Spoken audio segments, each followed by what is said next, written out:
All right, we're going to do another quick look at one of these magazines I have a couple of copies of. This one is the May 1978 issue of Motocross Action. As you see, the magazine's in good shape for its age. There's some little bit of wear here on the corners and on the edges. Obviously, this one was stored for many years. I keep it bagged and boarded now, and it will come bagged and boarded. But for many years, it was just stacked up with a bunch of mags. I didn't start doing that till I don't know, 10 years ago or something. I started getting the cellophane bags and actually putting them in there. For many years, they were stored just in a stack. And unfortunately, you take them in and out, reading them and looking at them as much as I do, they get worn over time. But now I take it a little more carefully. But it does show a little bit of wear and tear. But for its age, it's in nice shape. I mean, the thing is, over 40 years old. So this magazine does have some pretty cool stuff in it. It has a test of the Husqvarna CR 390. Also a look at Sidecar Motocross, which is prominently displayed in many of these 70s motocross magazines. I don't understand the appeal of Sidecar Motocross. It always seemed very weird to me, but it seems to be one of the things, kind of like Trials, that had like a big renaissance in the 70s. People were really into it there for a while.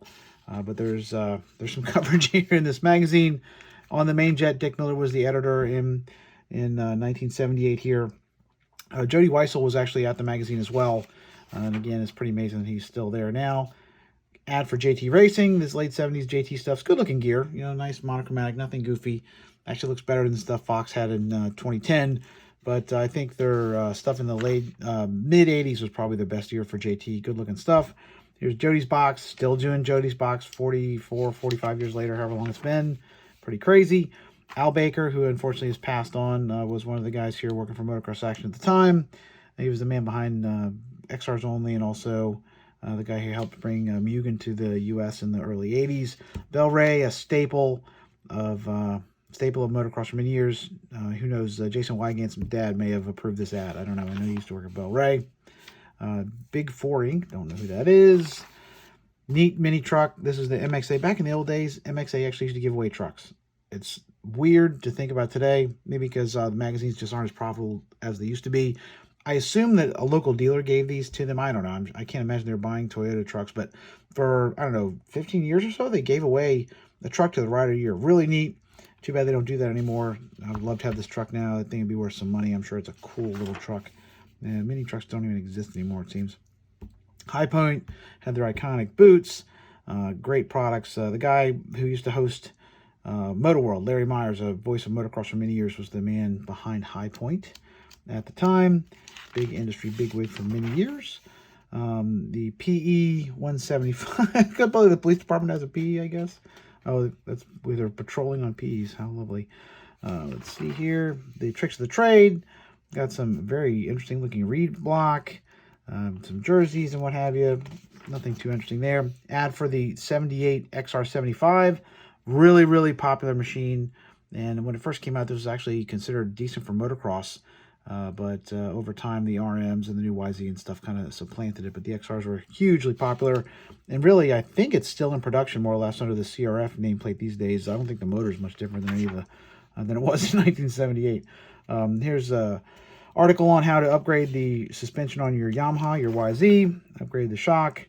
These bikes were really cool, but they had some issues with handling-wise, that monoshock, because of the design of where the shock was and how it interacted with the chassis. They had some weird handling traits at times.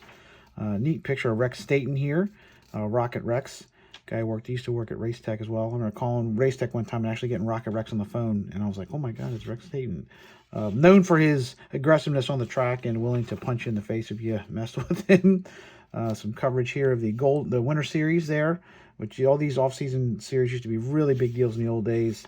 You don't see anybody really racing too much off-season stuff. But in the old days, the Golden States and what have you were back in the Florida days. They used to have Florida races before the season was starting. This was a big deal once upon a time.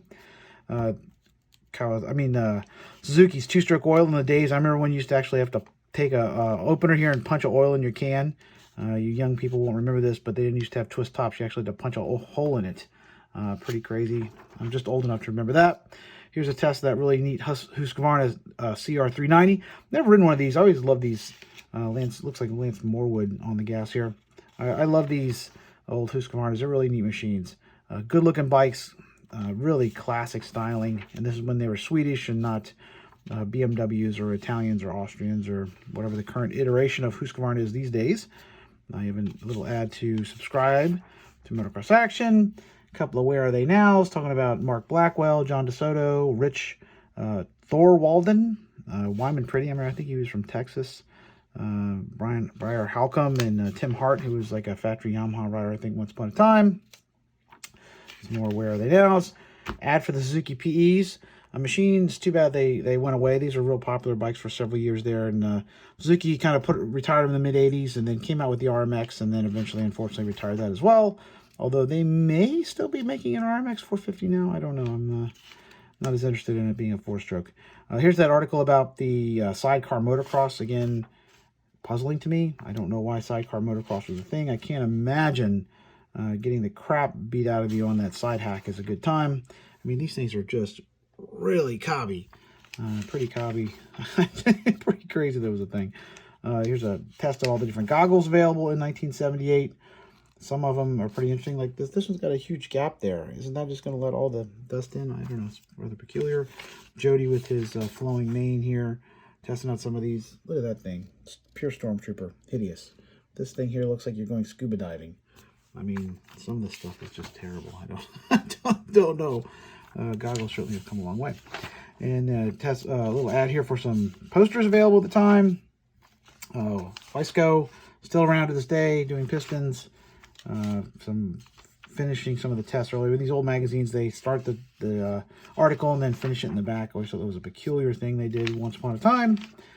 Here they have the berm shot photo, some kind of like the famous crash and burn stuff. Once upon a time, Goodyear made dirt bike tires. They were real popular for a while. And the Goodyear Eagle was really good. And then on the back cover, you have a really cool ad for the, I believe, 1979 RM125. One of the first machines I actually had, but it didn't run. I got it from a friend of mine, blown up, and I messed around with it, but I never had the money to fix it. But it was a cool little machine in its day. So if you like this, check it out on eBay. Peace.